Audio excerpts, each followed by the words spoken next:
Hi, everyone, and welcome. I'm Tamara Lerner. I'm the Director of Ops at RootstockCollective. At the collective, we work closely with the community and builders to help grow the Rootstock ecosystem through decentralized governance, grants, and of course, the collective rewards.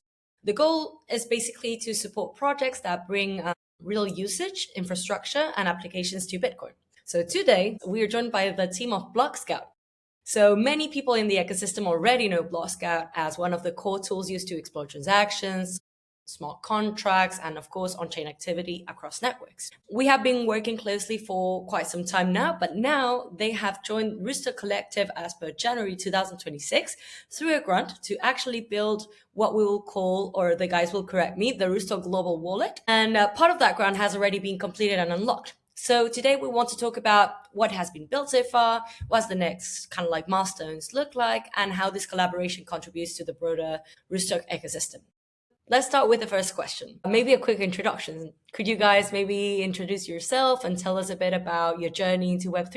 Yeah, I'm Mike from Blockscout. I'm a product manager who's responsible for the global wallet architecture, integration, and distribution among the Rootstock ecosystem. So my journey started with a small project inside the Blockscout. Yeah, then I started to work on multiple different things inside Blockscout, different directions. One of this was the service that we are also applying for the Rootstock ecosystem right now.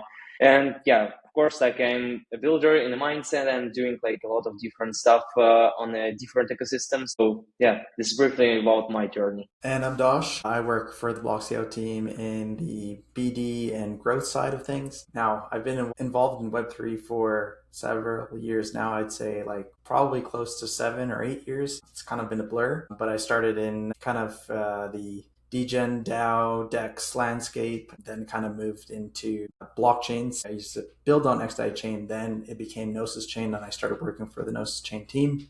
And now I have been with Blockscout for roughly 3 years. I mostly kind of gravitated towards the infra side because I just found all the blockchain infrastructure stuff super interesting. And yeah, in my opinion, I would say all of this stuff that we're building, and it might not seem like something huge because we're always in our own little small bubble. But, if you look at it kind of on an outside perspective, we're almost reinventing the financial system, which hasn't changed in hundreds of years. And this technology is the future. So I'm really glad to be a part of it. 100%. It's crazy. Like, I also joined the crypto kind of word like 7, 8 years ago. I'm originally from Argentina, and I used to say this technology is the future, but I think we can proudly say that it's actually already embedded in the present, right? Like, we have seen so many changes in 7 years into what we know as a financial system. And coming from Argentina, everything that has to do with digital and transactions in anything that is not the local currency has changed millions of lives. So, it's great that we're all here discussing about grants, new applications on how to continue changing, making this whole ecosystem a bit more accessible for everyone. So, chaining that to the next question, for those who may not be familiar, what is Blockscout and what role does it play in a blockchain ecosystem? Yeah. So for someone that hasn't been on the blockchain before, the simplest and easiest way I want to explain it is if you think about a blockchain being kind of like the internet, in order to find what's on the internet, you go to Google and kind of search your stuff up and see, oh, okay, this is where I can go to see Facebook or Twitter or whatever. Similar idea applies to what Blockscout is. So if you consider the blockchain is a network like the internet, Blockscout gives the ability to search and see what's happening on that network, similar to what Google does. So that's kind of the high level overview. Now, if you have been around and you've kind of clicked on Explorers before, you can think about it more so as a way that we give the insights onto actually what's happening on the blockchain without having to have the technical knowledge to query nodes and have all these different things that probably don't make a lot of sense to most people, right? So what we do is fully index data, and then anything that happens on that blockchain, specifically like Rootstock, if I want to send some RBTC to Tamara and Tamara says, hey, I didn't receive it, I can send her a link to that specific transaction showing her wallet, my wallet, and then seeing that the balance changed. That way, tomorrow I can't say, hey, you still owe me that, BTC that you never sent. So that's kind of what the Explorer does. It gives that full visibility into the network. And that's the main thing. And of course, for those developers and people that, have been in the space and are building directly, on Rootstock, you can check out all the stuff that we built for tooling, but like contract verification, token analytics, APIs, all that kind of stuff is available right through Blockscout. Amazing. Thank you for putting it so simply, right? Like the whole like Googling and simplicity of Blockscout is very, very interesting. So just as an extra question here, what does like Blockscout bring specifically to Rootstock, the Rootstock ecosystem? Like how does it enhance what you just mentioned, but in the Rootstock ecosystem? I don't know if maybe you want to share a specific spec that does it on the Explorer. Yeah, actually, so the one thing that, when we first started working with the Rootstock team and the ecosystem it was one of the first like BTC layers, right? Like somewhere where you can actually use Bitcoin to transact and do all the smart contract stuff and be able to actually use that quote unquote EVM technology on a chain that actually doesn't have that capability, which is like really cool, right? And we've seen other chains spin up, later on, but Rootstock has been there probably from the start and has been probably one of the most innovative chains on like utilizing Bitcoin, which is like the coolest part, I would say. Bitcoin being the first mover, being around since 2010 or so. It's really cool to see that ability for people that are stuck in I only do Bitcoin stuff, the Bitcoin maxis, and they kind of stick that on that train of thought. Well, that ecosystem now is expanded, right? And Rootstock gives that ability to utilize all the tooling. And with Blockscout, you have that ability to build smart contracts, to do different things that the Bitcoin layer actually doesn't give you that ability to do. Amazing. And as you're saying, right, like it's so important to provide these tools to builders that actually believe not just, well, not crypto, right? Like I'm saying, like mainly Bitcoin as not just store of value, but actually a use case, right? So for those who maybe do not know Blockscout, do you think we could maybe like do a small technical dive, kind of like see a bit of Blockscout, how it differentiates from other explorers and some features there? I can share like my screen and quickly show what is the like Rootstock Explorer and what kind of features we have there.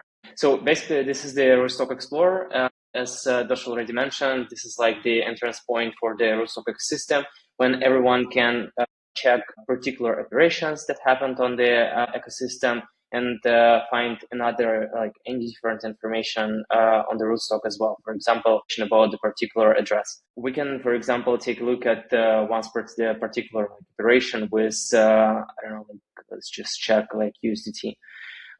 So, for example, this is the how the transaction details page could look like when someone sending tokens to another, like one person to another person. In this particular case, we are showing that this address used the smart contract to interact with Uniswap protocol on Rootstock ecosystem and supply their 679 USDT using Uniswap contract. So this is just one of the example how it would look like, but there could be many different use cases when one address, like for example, this one sent the same amount of USDT to another person, or interaction with any other contracts on the Rootstock blockchain as well. So in addition to this kind of information, anyone can also check what kind of assets is available on the ecosystem by checking the tokens page. So for example, this one is showing the top assets on the chain, and other information that relates to a particular token. And of course, like everyone can just click on it, on this token, and get more information about like the numbers of holders for this token, transfers, and some other development information, for example, contract information, check like all these details. And also a user can, like developer in this case, can interact with this contract by calling different methods of the smart contracts. So I can say that Rootstock Explorer is it's like solving at the same time two different problems, giving regular users the way to explore the ecosystem, verify all the operations that are happening on the ecosystem. And at the same time, all developers on the ecosystem can also check technical information regarding which kind of smart contracts is there, how to interact with them, and many other information. So I think like this is two main points. And also one of the last things that I want to highlight regarding the Rootstock Explorer here is the Blockscout. So basically this is the functionality that we brought to different ecosystems, including Rootstock. And the idea is also focus on the retail users who are not deep into crypto and they want to start their journey. So in this case, we are combining two parts, like the essential dApps, when a user can start interacting with a trusted apps based, like powered by Blockscout, and do like super basic operations on the Rootstock ecosystem. And at the same time, we're also giving him the ability to explore other dApps on the ecosystem, so he can get information about the rating of the particular dApp to understand if anyone trusted it or not, and get more information about the particular dApp to get social links, to get the official links to the website and the app itself.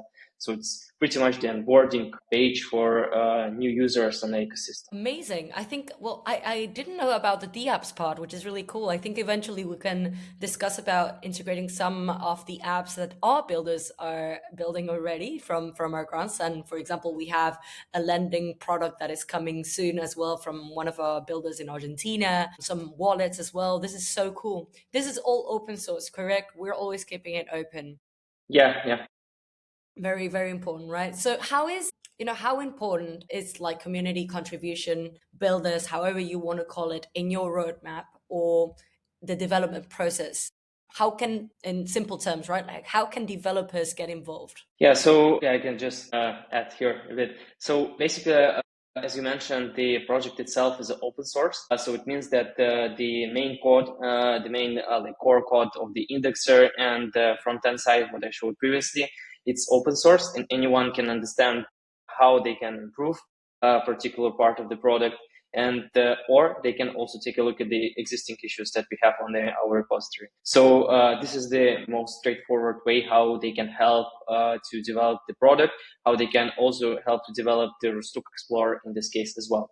So just go to GitHub, Blockscout repos, and find whatever you can contribute there. So we will be glad to help you, any builders who want to participate in this. I want to add a little tad bit about open source and how big of a difference it makes in general in crypto. So as we mentioned before, verifying smart contracts and being able to view what's actually happening is a very key thing, right? And that's how a lot of the users know that when they interact with a DeFi protocol or a protocol in general that has smart contracts is essentially like not going to steal their money, right? And that also translates into block explorers as well. So one of the main reasons why Blockscout is open source is one, you can actually go and verify the code. So you actually don't need to trust Blockscout to say, hey, the Blockscout the Blockscout team built this product and we can see everything that's happening on the network. Okay, well, if you compare this to other explorers such as Etherscan, you can't actually go in and verify their code, because it's all closed source. So whatever they show is essentially whatever their team thinks is correct, right? In our case, you can actually go in, look at the code, okay, this is what it's saying. You can actually go and spin up your own Explorer and then cross-reference that data directly with what we are showing as a software, which, when you say code is law and most of the biggest ecosystems are relying on closed source products, it's a pretty big issue, right? So yeah, open source is, like, I would say, the number one thing that people should look for, and it's always overlooked in crypto, right? People just trust and do whatever, and then they go and tag Zach XBT because all their money got stolen, right? So yeah, there's all these tools already available, and people don't seem to actually go through the steps and protect themselves. Yeah, I think you learn to love open source probably 2 times in your life. One, when you actually start, for example, in this case, understanding code and you can actually learn the basis of a big project via something that is open and provided to you, just like a book in a library, which for me, I think it's so important. When you go to college and you learn whatever career, you learn, for example, finance, and then you go to a bank and it's like, okay, you've read the book, but you have no idea how the structure works because it's all closed. Like, you have no idea how the actual system works. Maybe if you get in and you actually get a manager position, you get into the actual look of how the security works. But in crypto, the open source projects are so beautiful because you can start whenever you want in your life to take a look at this, understand from zero, check the other open source libraries that help you understand that, and literally grab a whole project and get an insight of how it actually works. I think it's part of what makes it so beautiful. The second time you actually use it is when you need to fork something out of it. It's like, yes, I'm bringing this to my repo. Totally. And we've seen that happen with a lot of blockchains, right? So Blockscout supports over 3,000 chains out there. And people do exactly that. They take the repo, they spin up their own blockchain, and then boom, they have an explorer. They don't need to go to, say, Etherscan and pay them, $1 million to have, a tool that should essentially be free, right? Like, this is something that, everyone should have the access to build these things. All of the Ethereum and Bitcoin stuff has been open sourced, right? So everyone can take the code, build whatever they want. And that's kind of what we've seen over the course of, 10, 15 years. And this is kind of where we are today, right? So this is all has happened because of open source, which is 100%. Really interesting. And downside is that no one actually appreciates it. That's a whole other topic I don't want to get to. Yeah. It's part of the hard work. Eh? Everyone loves to use it, but there is no thank you note behind it. Okay, so to jump on the next question, how do you see the collaboration between Blockscout and RootstockCollective evolving? That meaning, of course, for the builders, the DAO participants, the people who back the builders, just the ecosystem contributors. Yeah, so apart from the Explorer side, we've been working with the Rootstock team for quite a long time, but now with the collective, we've just noticed that, Rootstock is not some kind of chain that, spins up and then within a year they can't afford anything and then they spin down. You guys have been around for such a long time. You have a massive presence in, South America where, these things actually matter. Like, chains like Rootstock actually matter for day-to-day things. And you guys can actually utilize it in your day-to-day. When we went down to the conference in Argentina, where I actually met Tamara in person, I actually saw it in person. People were taking out their phones, open up the Peanut app, and you go and pay for a coffee. And I was just blown away because you can't do that. And I'm from Canada, backwards if you do that here. Here you got to go to the Bitcoin ATM and scan some sketchy QR code and make sure no one robs you, and then pull out some cash. Or it's not as simple as how advanced the integration with crypto has become. And all the banks are accepting it. I think Mercado Pago is the name. Yes, correct. I was completely blown away about these things, and it just made me realize that with such things that are so easily accessible and easy, crypto onboarding is actually not, right? And that's where the whole Rootstock global wallet kind of came into play, right? So we realized that as Mike said, the Explorer is the entrance to the blockchain, but okay, I go there, I look at the apps, I want to use it. Okay, now what, right? I can't really do a lot of things because I don't know how to do a wallet. I don't know what this 24 phrase thing is. I have no idea, right? So we want to simplify that process. We want to actually make it so optimized that, if I meet an Argentinian and say, hey, do you have any Bitcoin? And they're like, what's Bitcoin? Right? Which I think a lot of people know about Bitcoin, but let's just be theoretical here. And I want to say, hey, there's a way that you can take your Argentinian peso and buy Bitcoin with 3 clicks. Well, you can't do that right now, right? You have to go to a wallet, right? Spin up, add the plugin to MetaMask or download it on your phone. And then from there, you got to store the phrase or else you can't use the wallet. And then from there, if you lose the phrase, then all these bad things happen, right? So we want to eliminate that. And that was the whole idea, right? So I want to be able to go to someone and be like, hey, you can take Bitcoin, you can take your money, put it into Bitcoin, and then stake it directly on Rootstock with 5 clicks. Okay, how do you do that? Okay, go into this application hit sign up, log in with your Gmail, which everyone has. We have the ramp integrated already on the Rootstock Global Wallet, so you can send the money directly in. You get RBTC right away, and then you stake it, and that was it. Like there's not a whole lot. And so we want to eliminate that whole process of things and just make it super unified and easy for the day-to-day person to start participating in the ecosystems. Nice. Love it. That was very clear. Thank you. And I think, as you were saying, right, like adding tools that help people skip the harder, like I think we've been in the ecosystem for quite some time, and we have learned with time things that work, things that didn't, the friction points as users, as partners maybe of other companies. We have some experience there. So the development of the accessibility of these tools, even for the most basic steps, because a lot of people go to the most complex solutions for the most complex products. It's like the friction is not happening there. It's not about the niche product. It's about the most basic step, which is, for example, the very beginning. So I agree fully that this is always a needed development for any country and for many coins out there. Sorry, Mike, I don't know if you wanted to add something to this question here. Yeah, no, I agree like fully with Dosh. Like we are just trying to create a super simple onboarding and at the same time user friendly. So just the regular users who are not knowing anything about the crypto, he will have the same user experience as he is doing like with Google or any other apps. He's just he just needs to create the account and start using this account. That's all. No gas, no other complexity of crypto. Yeah. So the steps would be, can you tell me like on 3 steps, how would I use ideally the new wallet? Maybe we can show it. Yeah. Yes, let's go.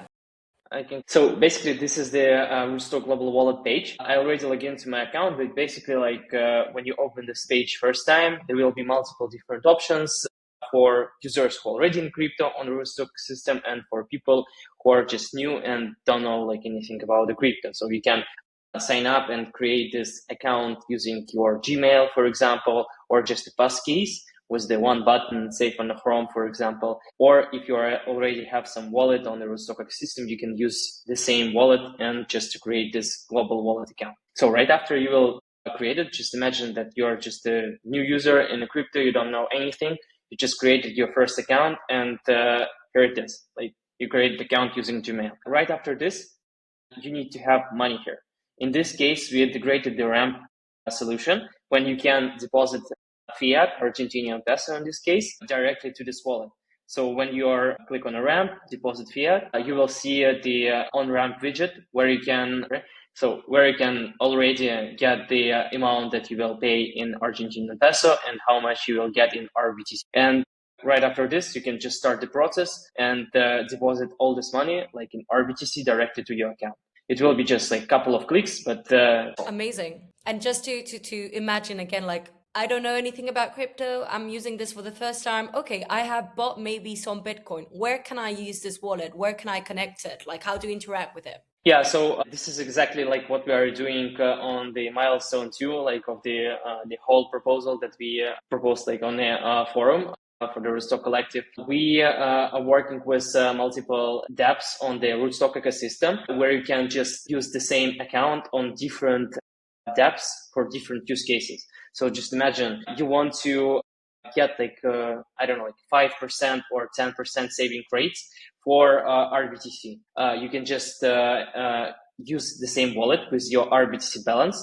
You can on one button on this app to connect this account, and then you can click one more app just to get this 5% APY for your RBTC, and that's all. So this is the idea how it will work, and like we already implemented this first part, and right now we are working on the same on the second part when a user just needs to make a couple of clicks to get all benefits of the crypto and DeFi without any deep knowledge of the crypto itself. Amazing. That's very, very transparent and very easy. I'm looking forward to see the progress on milestone 2 and what the community feels about this, but so far so good. So now that you are officially grantees and builders for the collective, thinking about all the developers out there that will be watching this video, what should they prioritize when launching on Rootstock, and any common mistakes or best practices that you have observed? Yeah, sure. Lots to go off of there. Yeah, first off, I would say reply to my DMs. I'm not a scammer. I swear. For the current builders, for the non-current builders or the people that are just getting onboarded, I would say the first thing is figure out your UX onboarding flow, right? Like first thing you should be integrating is the Rootstock global wallet, making it simple for users to come in and utilize, whatever you're building. And let's not forget gasless, right? Whoever comes into your app doesn't necessarily need to have all those complexities of, oh, I need to have this RBTC token in order to actually perform a transaction to, say, utilize Riff or something like that, right? And then when it comes to the deeper part is, make sure your contracts are verified. You don't necessarily need to have your front end ready, right? Like Mike showed how to interact with a smart contract. You can actually do all your testing directly on Blockscout and go through all the steps on, is your contract working? Can you upgrade your contract? Can you withdraw from the contract? How does it work? Is there any exploits? Test those things directly on the Explorer. You don't need to work on your front end. So smart contracts first, and then you can figure out, how and everything's going to look and how it's going to work. And then, of course, I don't want to kind of underplay this, but we have APIs, right? Like you don't have to go and search and find ways that, you want to show a transaction or show someone's account directly in your app. We have lots of APIs. We have a brand new API service, by the way, that I will talk about a little bit later, but we have production ready APIs that reach up to 50 RPS. And I think if we reached up to 50 RPS in the global on the Rootstock ecosystem, I think the whole Rootstock ecosystem is going to be very stoked. So yeah, let us know if you need that access, but we're happy to grant such access to whatever app you're building.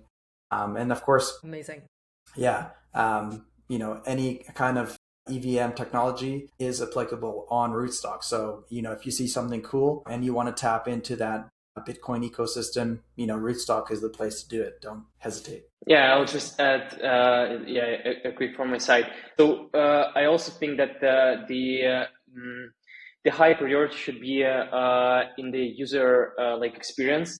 It relates to any ecosystem, including Rootstock. So if you're developing anything, starting with the infrastructure, if you're doing services, dApp, you need to focus on the great user experience and try to make it as similar as possible to Web2 experience. When you don't need to know about any complexity like gas, what is the priority gas, what you need to do to send a transaction and all these things. You just have you just need to have the super basic experience when you click on one button to send transaction to another person, or you need to click another button just to get 10% API for your money.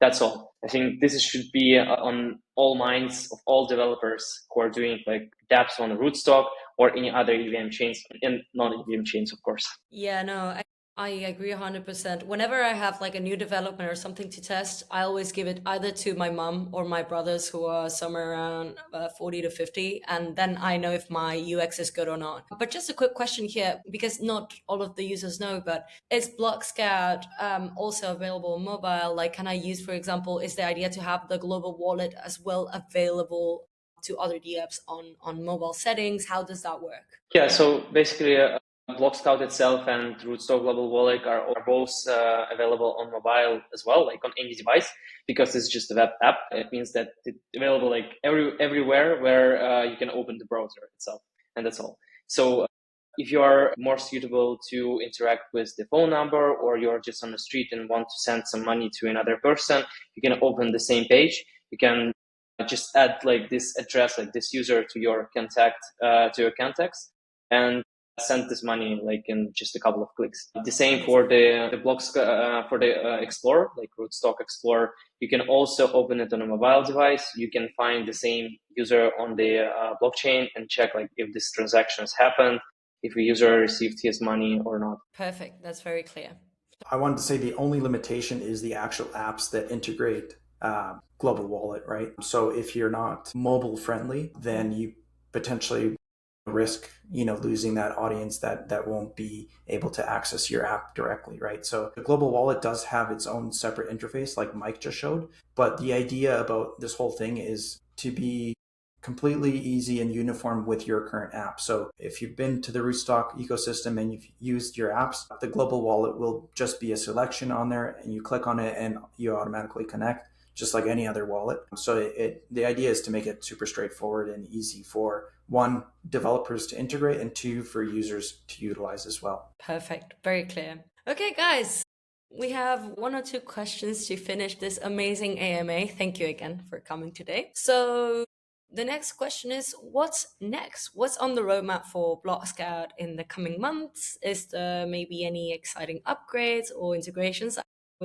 I think there were some comments about some APIs here and there, so maybe it's time to mention those. Yeah, absolutely. So we've been doing a lot of different things with essentially our current product and trying to expand the functionality. And the one thing that we've had a ton of requests for is actual production ready APIs. And we've always had I think 5 RPS, which is the request that you can make, so 5 concurrent requests per second on your app. So if you do have an app that's like getting a ton of traffic, you can't necessarily use our APIs. But more recently, as of yesterday, we publicly launched the Pro API. So you can actually go in and spin up an API key, and it's a cross-chain key too. So if you're trying to build a bridge to go from Ethereum to the Rootstock ecosystem, you can use the same API, right? And you have like full production ready up to 50 RPS is I think the highest tier with like 500 million calls or something like that. And if you want something that's even more so, just contact us and